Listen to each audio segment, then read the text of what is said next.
Conheça um pouco mais da doutrina espírita participando do Clube Amigos da Boa Nova.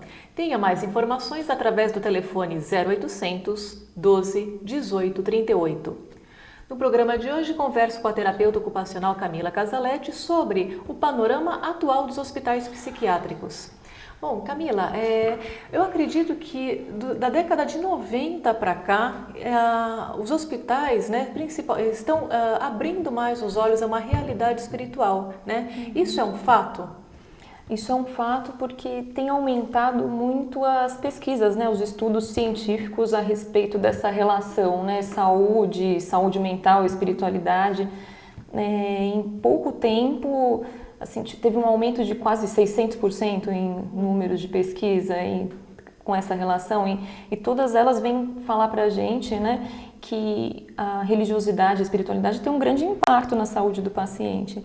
Então, são evidências aí que já não tem mais como a gente negar. Não tem como negar. Então, os profissionais de saúde estão mais atentos para isso. É uma coisa, inclusive, que os hospitais psiquiátricos espíritas, eles têm trazido desde a metade do século passado, até inclusive antes de a Organização Mundial de Saúde, né, incluir a questão da espiritualidade, os hospitais psiquiátricos já abordavam isso, os hospitais psiquiátricos espíritas, né? Mas hoje em dia a gente vê uma abertura em todos os hospitais, né, para essa dimensão também. Certo. Bom, então é um caminho que a gente vê que não é só no Brasil, né? Essas pesquisas acontecem aqui e lá fora, né? Sim. Então, mesmo lá no hospital, não são todos os profissionais que são espíritas ou religiosos, né? Mas a gente procura abordá-los nesse sentido de que existem na academia, na universidade, já existem estudos que mostram, apontam, né, da importância de se ter uma religiosidade, uma espiritualidade, frequentar a comunidade religiosa, conversar sobre esses assuntos. Então, isso é uma realidade que está crescendo. Com certeza. E outra coisa, como que é feita essa abordagem? É necessário um consenso do paciente para que essa terapêutica espírita possa ser aplicada a ele? No caso do João Evangelista, do hospital que eu trabalho, a gente, em primeiro lugar, né, a gente conta, né, a gente informa a família e o paciente de que existe a possibilidade dele ter uma assistência religiosa, espiritual, durante o período de internação. E a gente colhe um consentimento, né? Então, existe um termo de consentimento para a família autorizar a assistência religiosa espiritual e o termo de consentimento do paciente. É uma maneira assim de a gente deixar de uma forma mais organizada, né? Existe algum caso onde o paciente pode querer essa terapêutica e a família não? Ou ainda, quando o paciente pode não estar em condições, porque um paciente em surto, por exemplo, eu acredito que ele não possa responder, eu acho que ele não possa nem assinar um termo de responsabilidade, né? Como que vocês trabalham, então, nesses casos onde é uma divergência familiar ou uma impossibilidade do paciente? Então, é um dilema ético, realmente, né? Quando a família não autoriza, mas o paciente deseja receber o atendimento e o paciente está num momento onde ele tem condições de entendimento, de compreensão, né? Então a gente prioriza o desejo do paciente.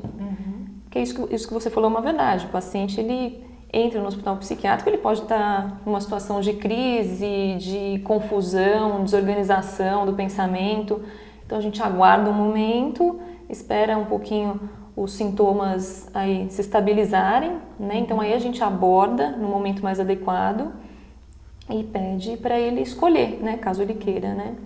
E aí nesse momento é que a gente vai então entender um pouco se a família autorizou, o paciente está de acordo, então aí tudo bem. Agora se a família não autorizou, então a gente usa esses critérios, né? Se o paciente tem condições está em condições de compreensão e entendimento preservados, a gente prioriza o desejo dele. Certo. Porque, como você falou, né, tem umas barreiras éticas, tem umas nuances éticas que precisam ser respeitadas, né, tanto para o paciente, se esse é o desejo dele, mas também quando ele não está em condições e a família interfere também, acredito que isso possa atrapalhar um pouquinho o processo, certo? Sim, é verdade. Mas a gente em primeiro lugar, né, o paciente. A gente dá prioridade para o desejo dele. Certo.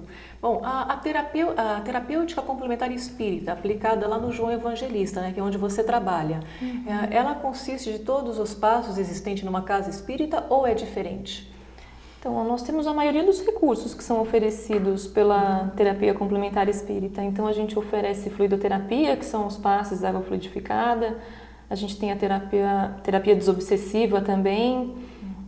Temos o atendimento fraterno, que é um acolhimento aí mais individualizado, à luz da doutrina espírita. E também estimulamos bastante as preces, a reforma íntima.